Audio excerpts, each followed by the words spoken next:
Seconda corsa dal Savio, vi ricordo il ritiro di Vampires Night numero 4. Sono in 10 al via, 1 Vanda la Guapa, 2 Rotocat, 3 Trivet Caf, 5 Vancouver Ongi, 6 Valle Incantata. Seconda linea, 7 Volartil, 8 Uragano Spritz, 9 Veronese, 10 Appindier, 11 Ulena del Rio. Proprio Ulena del Rio dei problemi e sbaglia, rimanendo molto lontana, praticamente out. Fuori corsa Ulena del Rio.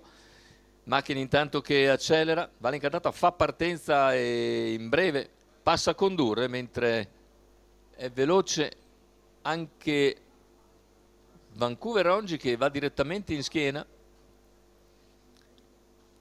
Vediamo la terza posizione, la conquista con bel lancio dalla seconda fila Up in the Air, che ha superato Rotocat.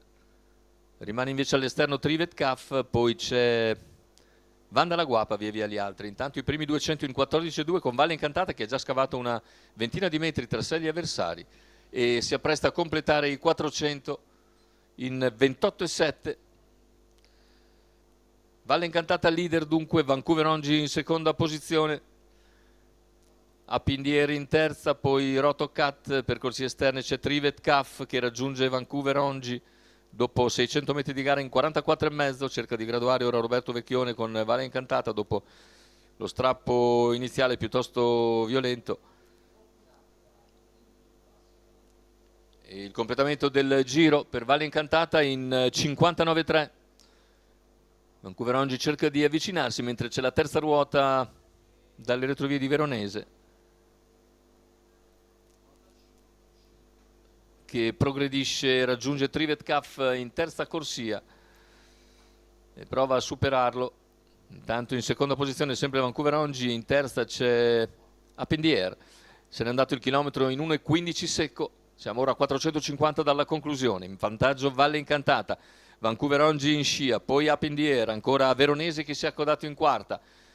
Ultima curva affrontata con Valle Incantata leader, Vancouver Ongi che deve essere richiesto ma prova nuovamente ad avvicinare il leader, poi Appindier e Veronese, completamento della piegata, ingresso addirittura d'arrivo, Valle Incantata ha sparato un 15,1 e ha preso 2,5 di vantaggio su Vancouver Ongi che si mantiene comunque in seconda posizione e nel finale non cambia più nulla, vince nettamente Valle Incantata, secondo posto per un ottimo Vancouver Ongi, al terzo chiude Up in the Air davanti a Veronese, 1,14,3 con 29,4 ancora a chiudere.